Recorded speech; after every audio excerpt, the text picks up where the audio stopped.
Hello, and welcome to this introduction to the psychological reversal correction. I'm Cameron Tukapua. I show up in my role as a Chinese medicine practitioner and by extension a well-being coach. So I was introduced to this technique I think around the early 2000s. At the time I had an acupuncture college and I had a lot of pressure on me. So there were students, there was staff, we had a college clinic. We had the Qualifications Authority, the Ministry of Education, so I was kind of like, a lot of the time, feeling like the meat in a sandwich. I was being squeezed a lot. And I would go along to my professional supervisor and work with her to kind of clear any blocks that I had that were generating problems with the people around me. And that was when she introduced me to this technique. It's called psychological reversal. So she picked this technique up from a guy called Roger Callahan, who's a clinical psychologist and developer of thought field therapy. You can find him online. And I immediately could connect with it because I could really identify with the idea of how I was often thinking, if only I didn't have this problem, if I could just get rid of this problem, I would be all right. Me and my situation would be okay if I could just get rid of this thing. So she introduced me to this technique, which is based on the idea of when we are continually identifying with a problem and we have become over-identified with a problem, we can start to not search for balance. So our internal nervous system, every cell in our body is programmed to search for balance. And in science speak, we call that homeostasis. In Chinese medicine, we would refer to it as the balance of yin and yang, the balance of relaxation and activation, the balance of function and form. So we have these sides, these opposite sides of energies that are all the time working through our lives. We have problems and we have solutions. And what I love about this technique is it's a very simple way of coming back to the oneness of life and experience by acceptance. Basically, that's it. It's accepting that even though I'm really challenged by something, I'm okay. Like I'm at heart okay. My energy has the potential to find balance irregardless of what challenge is going on outside me. And I love that idea because I feel like during that time of my life, I was frequently out of my depth. I was often really challenged by things that were happening around me, so-called external forces. And I often wished, if I could just get away from that, if I didn't have that problem, I'd be okay. And then when I started using this technique, I found that I started to become more okay with having problems, more okay with having challenges. I became more peaceful with myself and patient with myself when I was facing a challenge with a relationship or some sort of administration challenge, which I just wasn't used to. So this technique helped me clear that. So that's why I'm a big fan of it. And I've shared it with many people across the years. And one of the reasons that I also took immediately to it is it's based on working with acupressure points. So when we use this technique, what we're doing is we're programming a new thought into the wiring of the brain at the same time as we're giving energy to our bodies. So I'm going to begin with the program that we use. And so it's very simple. And the words that we use are, even though I'm really challenged by this, and you can even state aloud this relationship or this problem at work, and then when you say, even though I'm really challenged by this, I accept myself.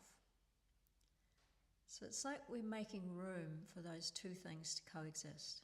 I've got a challenge, I've got a problem, and I've got a higher self, a higher consciousness, a higher awareness that is above all of that. And I feel like sometimes when our challenges are really big, we can, give them too much energy as though they're crushing us, we're collapsing under the weight of them. So with this technique, we're beginning with acceptance, and we're saying to ourselves, even though I'm really challenged by this, I accept myself. I accept my highest consciousness has got this problem. My small self might feel like it's too much for me, I can't deal with it.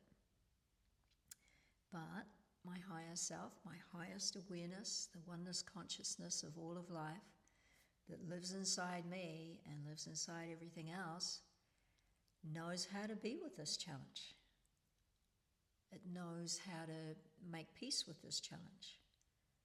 So when we start making peace with our challenges, we get rid of the tension between the challenge, this thing that's outside of us supposedly, and ourselves.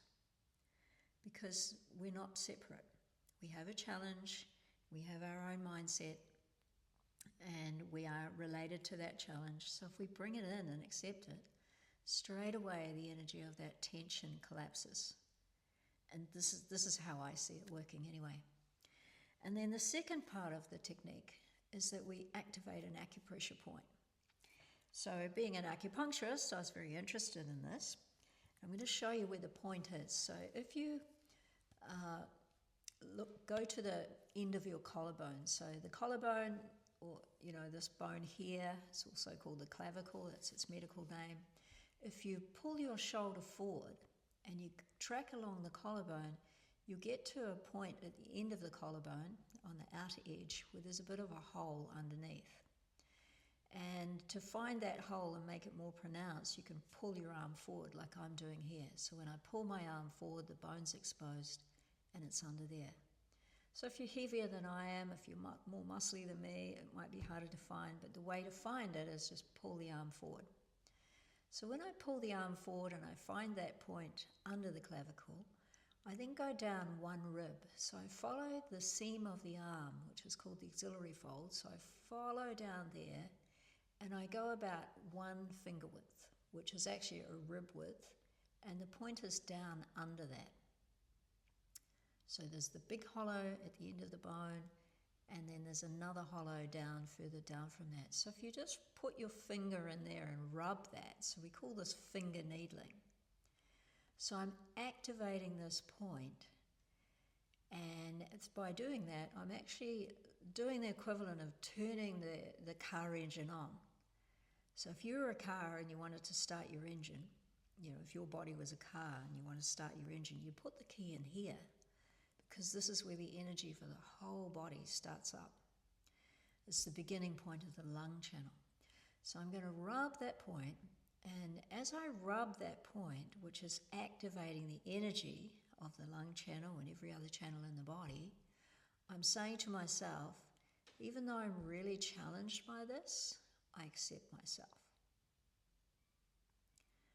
So I'm giving myself energy while I program into my mind, I can accept this challenge that I have because I accept my higher self.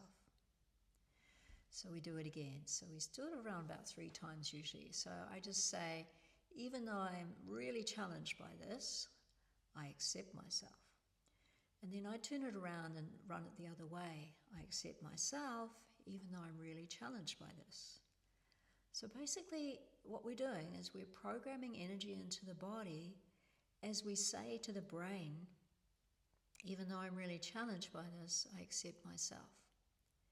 So I start to make peace with this thing that challenges me, rather than try and get away from it, which sets up a tension between me and the thing I'm trying to escape. I'm just allowing that challenge to be with me and energizing myself as I think about the challenge. So what it does is it helps to bring us back into the recognition that at some level all is well and all is one. There's only one energy in the universe, we're not separate. And that my higher self has got this.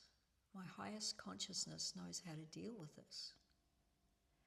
And when we're feeling contracted and small and less than our challenges, instead of tracking for balance, which is homeostasis and the natural healthy mechanism of life, we're tracking for imbalance. We become over-identified with the problems. So try this technique, see how you go. As I say, Roger Callahan has videos on this on YouTube. You can look it up. And I find it a really powerful tool for coming back into balance when I've been over-identified with my challenges and helping me move forward from now. So in Chinese medicine, the lungs have to do with inspiration. They're the builder of qi, the builder of our vital forces. So when we rub this point, we're vitalizing the qi of the body. We're vitalizing the qi's ability to move us on, to transform our problems, to protect us, to nourish us. Qi does all of these things. So when we rub that point and we program that thought into our mind at the same time, we're bringing our energy, the vital energy of all of life, the whole cosmos, into our body while we think about a problem. So the problem gets energy, it gets transformative energy, it gets healing energy. And that charge or disconnect that we create by feeling like the problem's bigger than us and just wishing we could run away from it, it vanishes. So the problem has less energy, it has less charge, it has less control or power over us. We give the power to our own knowing, our higher self, that we've got this. So try it and see.